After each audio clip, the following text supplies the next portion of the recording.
This channel does not promote any violent, harmful, or illegal activities. All content provided by this channel is meant for an educational purpose only. কার্যকর কাণ্ডে সেই কাণ্ডের যে আবহ এখনো চলছে, এই কাণ্ড নিয়ে তোলপাড় গোটা দেশ রাজ্য এবং এই বিষয়টা বিদেশের মাটিতেও গিয়ে আছড়ে পড়েছে।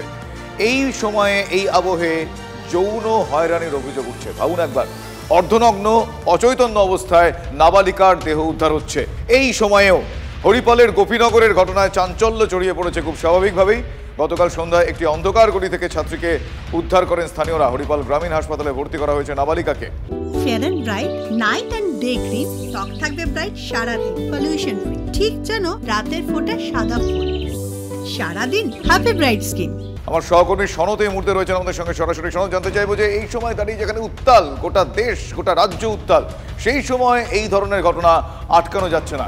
এক্ষেত্রে ঠিক আর কি কি খবর পাওয়া যাচ্ছে? পুলিশ যখন নাবালিকাকে উদ্ধার করে নিয়ে আসে, তারপরেই কিন্তু ব্যাপক উত্তেজনা ছড়ায় হরিপাল গ্রামীণ হাসপাতালে। সেখানে দেখা গেলে বিক্ষোভ দেখায়, অর্থাৎ এই যে নারীর নির্যাতন এবং যে নারীদের নিরাপত্তা, সেই নিরাপত্তার দাবি তুলে কিন্তু বিক্ষোভ দেখানো হয়। পরে আজকেও জানা যাচ্ছে যে আজকেও তাদের তরফ থেকে একটা কর্মসূচি নেওয়া হয়েছে যে হরিপাল থানায় এসে তারা বিক্ষোভ দেখাবেন।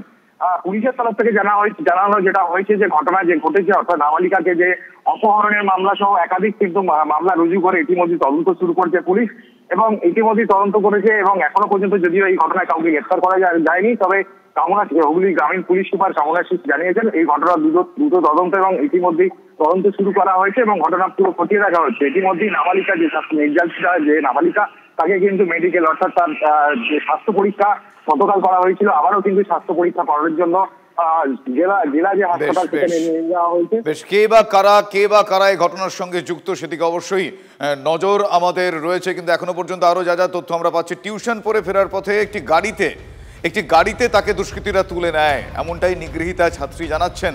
পক্সো আইনে মামলা রুজু হয়েছে, যেমনটা আমার সহকর্মীও জানালেন। কোনো ধর্ষণ হয়নি, যৌন হেনস্থার অভিযোগ দায়ের হয়েছে, এমনটা এসপি জানাচ্ছে। গতকালই পুলিশকে ঘিরে বিক্ষোভ দেখায় স্থানীয় সিপিআইএম নেতৃত্ব। পুলিশ ফের ধামা চাপা দেওয়ার চেষ্টা করছে, এক্ষেত্রেও সেই অভিযোগ উঠছে। এই অভিযোগ আবার বিজেপি তুলছে। এক্স হ্যান্ডেলে পোস্ট করে রাজ্য মহিলা নিরাপত্তা নিয়ে আবারও প্রশ্ন তুলেছেন অমিত মালব্য। আজ হরিপাল থানায় বিক্ষোভ কর্মসূচি নিয়েছে বিজেপি, সঙ্গে সিপিএমও রয়েছে। কিছু স্থানীয় মানুষজন তারা কিছু বলেছেন, তাদের বক্তব্য আমাদের কাছে এসেছে, আপনাদের শোনাবো। আমরা ভাবছি হয়তো মেয়েটা মাথা ফাতা ঘুরে পড়ে আছে, ওই জন্য ছুটে সব দেখলাম, দেখছি অবস্থায় পড়ে আছে। মানে পাগল ধরনের নয় তো? না, পাগল নয়, স্কুল পড়ে তারপরে বাড়ি যাচ্ছিল। মেয়েটা যেটা ওদের বলেছে, গিয়েছিল পড়তে সিঙ্গুরে। হ্যাঁ, টাটা সুমো গাড়ি থেকে কেউ নেমে ওর মুখে একটা রুমাল জাতীয় কিছু চাপা দেয়, দিয়ে গাড়িতে তুলে নেয়। তারপর ও আর বলতে পারছে না আমি এখানে কি করে এলাম বা কি।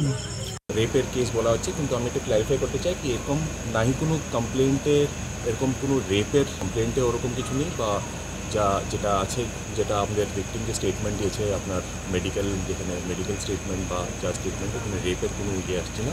মলেস্টেশনের সেকশন যেটা সেকশন কেস হয়েছে, এবং আমরা তদন্ত অলরেডি যেখানে যা করণীয় আমরা অলরেডি এটা চালু করে দিয়েছি। গাড়িতে কি 4 জনই ছিল? 4 জন ছিল কমপ্লেন্টে, উনি মেনশন করেছেন কতজন ছিল আর কি। সেকশনটা আপনার পক্সো অ্যাক্টের 8 পক্সো আছে, এটা ছাড়া বিএনএস এর ভেরিয়াস সেকশন আছে। অবসরপ্রাপ্ত পুলিশ কর্তা অনিল জানা এই মুহূর্তে আমার সঙ্গে টেলিফোন লাইনে রয়েছেন।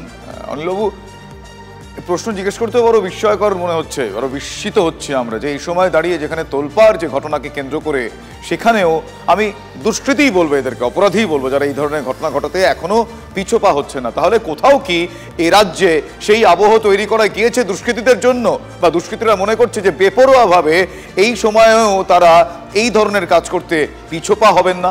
কি বলবেন? এসব তো মানুষ না, এগুলো হায়নার সঙ্গে তুলনা করতে পারে। তারপরে কুৎসিত জন্তু যেগুলো হিংস্র, আমার সন্দেহ জন্তুরা এই কাজ করেন কিনা, হিংস্র হায়নার সঙ্গে একমাত্র তুলনা করা যেতে পারে। কিন্তু কথা হচ্ছে এটা আর একটা জিনিস, যে পুলিশ প্রশাসনকে লোকে ভয়ও পাচ্ছে না। এবং শেখ শাহজাহানের ক্ষেত্রে সন্দেশখালী দিয়ে দেখেছিলেন, শেখ শাহজাহানের পেছনে যেভাবে সরকার বাঁচাবার জন্য চেষ্টা করেছিল এবং যাতে সাফাই গিয়েছে ও কি করেছে। আজকে যারা বলছে মাথায় গুলি করে দেবো 7 দিনের মধ্যে, আমি ফাঁসি দেবো, আইন আনছি, আরে ভাই আইন তো আছেই, নতুন এনে নাটকবাজি এই গিমিক করে কোনো লাভ আছে? ফাঁসির প্রভিশন তো এমনি 302 যেটা ছিল মার্ডার কেস তাতেই তো রয়েছে। আবার নতুন আর নির্ভয়া গেছে দিল্লির পরে তো অনেক অ্যামেন্ড হয়েছে গ্যাং রেপে, তাতে তো বয়সের যে আপনার মাইনর বলে দুজন খারাপ পেয়েছে, অল্প দিন সে খেটে সাজা খেটে বেরিয়ে গেছে, সেই বয়সটাও তো এখন অনেক চেঞ্জ করা হয়েছে। মার্জিনাল বয়স থাকলে অ্যাডাল্ট বলেই কেমন এইসব অনেক অ্যামেন্ডমেন্ট হয়েছে। এখন নতুন এই গিমিক করে মাইন্ড অন্যদিকে ঘোরানোর এগুলো তো যদি করেন তাহলে আর কি করা যাবে। আরো একটা বিষয় আমি আপনার কাছ থেকে জানতে চাইবো, আমার বড় অবাক লাগলো বিষয়টা, এই ধরনের ঘটনা ঘটছে, পুলিশ আমি জানি না এগুলোকে সাফাই বলবো কিনা, পুলিশ বলছে যে না ধর্ষণ হয়নি, সেক্ষেত্রে যৌন নিগ্রহ হয়েছে। মানে তাহলে কি যৌন নিগ্রহ হয়েছে, ধর্ষণ হয়নি? এই মাঝখানে যে ট্রানজিশন পিরিয়ড, যতক্ষণ না ধর্ষণ হচ্ছে ততক্ষণ সেই অ্যাকশন নয়। গাড়িতে তুলে নিয়ে গিয়ে দুষ্কৃতীরা চলে যাচ্ছে কোনো একটা এলাকা থেকে এক নাবালিকাকে, তারপরেও পুলিশের তরফ থেকে এই ধরনের বক্তব্য শুনতে পাওয়া যায়। রাগও বোধহয় এবার এই সময় দাঁড়িয়ে মানে সংশয় হচ্ছে, রাগ হতেও। কি বলবেন? এইরকম পুলিশদের জন্যই আজকে পুলিশকে লোকে গালাগালি করছে, পুলিশ ভালো কাজ করতে গেলেও তাকে বেঁধে রাখছে, পুলিশকে মারছে।